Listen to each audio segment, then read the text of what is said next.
और चौथे दिन में ही जो है वो इंडिया ने इंग्लैंड को ये यहां पर रखा भाई, और फूंक मार के जो है इंग्लैंड को उड़ा के रखती है। और ये जो बेसबॉल है ये इंग्लैंड से शुरू हुआ था, और यकीन मानने इसका जो मर्डर है ना वो इंडिया में हुआ है। भारत ने जिस तरह से पहली इनिंग्स में बल्लेबाजी की और जायसवाल के थ्रू जो प्लेटफॉर्म सेटअप किया था, इंग्लैंड प्रेशर में आ ही जाना था उन्होंने, और फिर जो बॉलिंग चेंजेस के थ्रू प्रेशर क्रिएट किया भारत ने सिलेक्शन पॉइंट ऑफ व्यू से, और जिस तरह से रोहित शर्मा ने एक यंग टीम की कप्तानी की, उससे भी एक तरह से पोजीशन ऑफ स्ट्रेंथ में पहुंच गई भारत की। की यंग के साथ पूरी डंडा चार के रखा हुआ है इनको। डंडा चार दिया। आने वाले मैचेस में भी ऐसे ही होगा इंशाल्लाह, देखना। इंडिया ने उन्हें मान इंग्लैंड की यार सिर्फ एक्शन ला के ना उन्होंने चंगी तरह ने बुरा ही मार के इंग्लैंड तो हो रहा है नो इंग्लैंड वाले। और बधाई हो पूरे हिंदुस्तान को कि बेसबॉल का बाजा बजा दिया। लेकिन जिमी एंडरसन ने कहा था, जिमी एंडरसन है या बागा हुआ सन है, पता नहीं कौन सा सन है भाई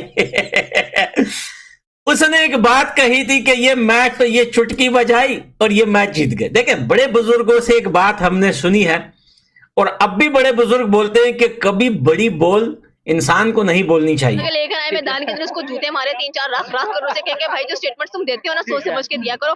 अभी तो तुम कह रहे थे कि 600 का भी टारगेट होता, मेरे लिए कोई टारगेट बड़ा नहीं है, अब तो तुमसे ये 400 का टारगेट नहीं हो पाया। मतलब बंदा इतना ज्यादा भी प्राउड नहीं होना चाहिए, इतना गुरूर तकब्बुर भी नहीं होना चाहिए। मेरे ख्याल में इतना गुरूर तकब्बुर ना भारत में होना चाहिए। बड़े जबरदस्त तरीके से ना उन्होंने ऐसी की तैसी कर दी इंग्लैंड की, उनके बेसबॉल की भी ऐसी की तैसी कर दी, उनके मैकलम की भी ऐसी की तैसी कर दी। अगली दफा कोई स्टेटमेंट जो है वो सुनने को नहीं मिलेगी, जैसे बाबर आजम ने दी थी। बाबर आजम भी वो बाज आगे होगा, और वो भी जो है वो इंडिया ने जिसने कोई भी स्टेटमेंट दी उनको बड़े जबरदस्त तरीके से उन्होंने चुप करवाया। एक आदमी सब पे भारी। हाँ बिल्कुल। ठीक है, अब इंग्लैंड वाले कहेंगे सो जा बेटा, नहीं तो कौन आ जाएगा, बुमराह आ जाएगा उड़ाने के लिए। आप आए हैं, आप खेलें, फ्रेंडली रिलेशन शो करें। जिस तरह की फिंगर्स दिखा रहा था जब उसने कैच किया था अय्यर का, तो मेरे ख्याल में आज वो फिंगर अय्यर ने वापस दिखाई है जब रन आउट किया। अय्यर ने दी है जाके। बुमराह की यॉर्कर्स अमेजिंग यार। वो जो पिछले मैच के अंदर उनके जो यॉर्कर लगे तीनों विकेटें उखाड़ के, बिल्कुल तीनों विकेटें उखाड़ के रख देता है यार। आज बेसबॉल नहीं चली उनकी, आज किधर गई है? आज बेंच स्ट्रोक नहीं चले, कहाँ गए? आज हॉलीपॉप नहीं चले, किधर गए हैं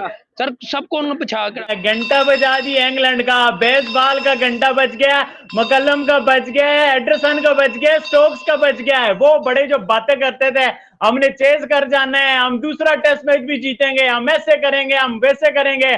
और कुछ लोग कह रहे थे कि अब तो भाई इंग्लैंड दूसरा भी हराएगा, विराट कोहली के बैर टीम इंडिया कुछ भी नहीं है। बट जिस तरह से इंडिया ने इंग्लैंड का घंटा बजाया भाई, मजा आके रह गया। यॉर्कर करवाया, एक स्टंप बोर्ड के जा रहा है, बोर्ड के जा रहा है। उसके बाद जोए रूट की बात करें, इन स्विंग करके आउट स्विंग पे उसे आउट कर दिया, पजल करके उसे आउट किया। साफ जाहिर है घर बुला के जलील करना इसी को कहते हैं। तरह से जस्टिफिकेटेड बुमराह ने पहले इनिंग्स में 6 आउट किए हैं। देखे उसका यॉर्कर तो खेला ही नहीं जा रहा था, बैट्समैन को समझ ही नहीं आ रही थी जिस तरह की वो बॉलिंग कर रहा है लाइन लेंथ के साथ, और जान लगा रहा है। तो आज तो उनको नानियां दादियां याद करवा दी इंग्लैंड की, और सबसे बड़ी जो बिली बबकियां मार रहा था इंग्लैंड का कोई खिलाड़ी, अब इंडिया को 600 रन से भी जीत जाएंगे ये वो। अब उसको भी आज वो उसको दादी भी याद आ गई, नानी भी, और अम्मी भी खास को याद आ गई होगी, नहीं भाई ये सामने इंडिया है, बल्कि और कोई टीम नहीं है। और इंडिया को इस तरह कहना यही है कि शेर के मुंह के अंदर हाथ डालना। लेकिन मतलब बेसबॉल की जितनी थ्योरी उन्होंने वो लेके आए थे अपने, वो हमने पहले मैच में भी बात की थी कि वो बॉक्स के अंदर पैक करके लेके आए और इंडिया को दिए। बाकी मतलब इंडिया ने फ्रेंडली मैच पहला दिया उनको, उसके बाद वो घुसा के वापस उनको दे दिया कि ले लें आप। और बेसबॉल की थ्योरी जो है कहीं पे भी अप्लाई कर सकते हैं आप, इंडिया में और हमारे खिलाफ अप्लाई नहीं कर। और चौथे दिन में ही जो है वो इंडिया ने इंग्लैंड को ये यहां पर रखा भाई, और फूंक मार के जो है इंग्लैंड को उड़ा के रखती है। और ये जो बेसबॉल है ये इंग्लैंड से शुरू हुआ था, और यकीन मानने इसका जो मर्डर है ना वो इंडिया में हुआ है भाई। और जसप्रीत बुमराह और आर अश्विन ने बिल्कुल जो है इंग्लैंड की टीम की आज मंजी ठोक के रख दी है। जहां पर ऐसा लग रहा था कि शायद आज का दिन पूरा इंग्लैंड खेले और कल तक जो है मैच जाए, वहां पर जो है इंडिया की टीम ने 2 सेशन में ही जो है इंग्लैंड को क्या साइड में कर दिया। और जसप्रीत बुमराह क्या कमाल का बॉलर है यार, ये यकीन माने इस टाइम दुनिया में तीनों फॉर्मेट का अगर कोई बेहतरीन और खतरनाक बॉलर है ना वो है जसप्रीत बुमराह। पहली इनिंग्स में 6 विकेटें और दूसरी इनिंग्स में 3 विकेटें लेके बेसबॉल का मर्डर कर दिया। बड़े जो बातें करते थे, हमने चेज कर जाना है, हम दूसरा टेस्ट मैच भी जीतेंगे, हम ऐसे करेंगे, हम वैसे करेंगे।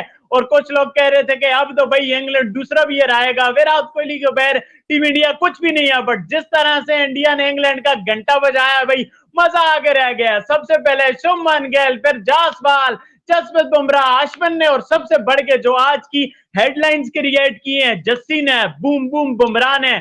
हमारे वाले बेचारे तो लीगों में ही चलते हैं, उसके अलावा तो कहीं भी नहीं चलते, बट बुमराह ने जिस तरह से रेड बॉल को इज्जत दिलाई है इंडियन टीम की टेस्ट क्रिकेट को। आप पाकिस्तान को देखो, कभी आमिर बाबरियाज के गोडे गिट्टे खराब हो जाते हैं, कभी शाहीन कहते हैं मैंने रेस्ट लेना है, कभी हारिस रऊफ टेपिया भाग जाता है, बट उमर अफजाल साहब ये टीम इंडिया है, ये इसके कितनी रिस्पेक्ट करते हैं टेस्ट क्रिकेट की, और किस तरह से घंटा बजाया आप चेक करो, इमेजिन करो। मतलब हम सब सोच रहे थे कि यार विराट कोहली नहीं है, केएल राहुल भी गया, जडेजा भी गया, पेसर भी, बुमराह का कोई साथ निभाने वाला दूसरा फास्ट बॉलर भी नहीं है, और पिच भी ऐसी है, मतलब उसके बावजूद इतनी अच्छी परफॉर्मेंस और कम बैक में ऐसी परफॉर्मेंस आना। राजीव, बात यही है, पिछली वीडियो में भी हमने ये बात की थी कि जसप्रीत बुमराह की क्लास में या उसकी बंदे की स्किल में तो कोई मतलब किसी को डाउट नहीं है।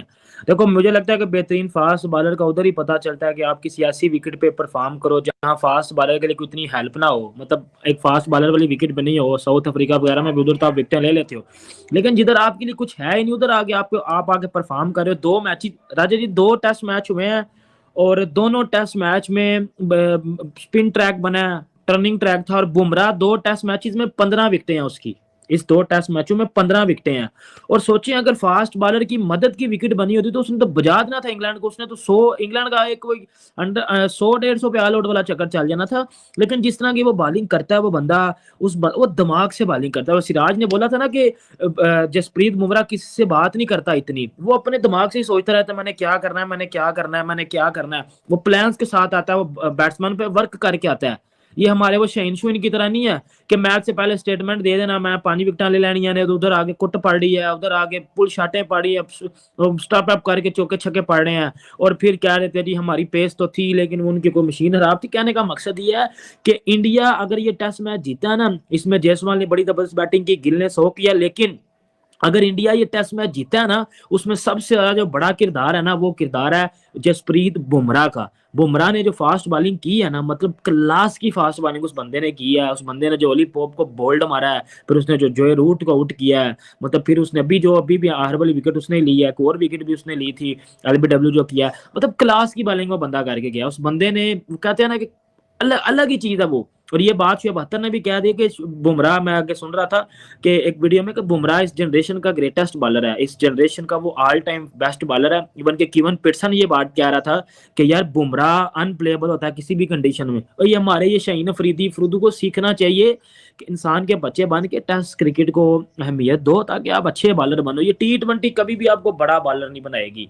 तो बजा दी आज इंग्लैंड को पकड़ के, मैं कहता हूँ ऐसा बजाया ना कि उनकी बेस बॉल का तो सत्यानाश कर दिया बुमराह ने। पहली इनिंग्स में बल्लेबाजी की और जायसवाल के थ्रू जो प्लेटफॉर्म सेटअप किया था, इंग्लैंड प्रेशर में आ ही जाना था उन्होंने, और फिर जो बॉलिंग चेंजेस के थ्रू प्रेशर क्रिएट किया भारत ने सिलेक्शन पॉइंट ऑफ व्यू से, और जिस तरह से रोहित शर्मा ने एक यंग टीम की कप्तानी की, उससे भी एक तरह से पोजीशन ऑफ स्ट्रेंथ में पहुंच गई भारत की क्रिकेट टीम। हालांकि सेकंड इनिंग्स में उस तरह की बल्लेबाजी नहीं की भारतीय बल्लेबाजों ने, और उसकी वजह यही है कि अभी भी मिडिल ऑर्डर कुछ उस तरह से पका हुआ नहीं है जैसे कि नॉर्मली पिछले सालों में कुछ होता था, क्योंकि होम कंडीशंस में आप भारत से बेहतर बल्लेबाजी एक्सपेक्ट करते हैं। इसी वजह से जो इंग्लैंड है, हालांकि 400 ऑलमोस्ट रन करना इम्पॉसिबल था ऐसी पिच के ऊपर जो कि डिटीरियरेट हो रही थी, और इंग्लैंड कुछ खास अच्छा स्पिन के खिलाफ रिकॉर्ड भी नहीं है, मगर उसके बावजूद भी एक आउटसाइड होप मिल गई थी इंग्लैंड की टीम को। और इंग्लैंड की टीम इसलिए खतरनाक है कि कुछ भी करने की इनमें सलाहियत भी है ऑन द डे, बिकॉज ये बुलडोज कर देते हैं प्लान्स को थ्रू शेयर एग्रेशन और कमिटमेंट। और उसके पैचेस हल्के फुल्के मिले, क्रॉली की इनिंग्स बड़ी अच्छी थी, बट भारत ने ये मैच जीतना ही था, क्योंकि जिस अंदाज से रोहित शर्मा कप्तानी कर रहे हैं, और ये बाय द वे एक यंग टीम की वो कप्तानी कर रहे हैं, सो प्रोसेस में रह के यंग लड़के भी सीख रहे हैं, और कप्तान का भी टेम्परामेंट डेवलप होता है, क्योंकि यंग टीम गलतियां करती है, इससे आपका temperament as a captain test होता है।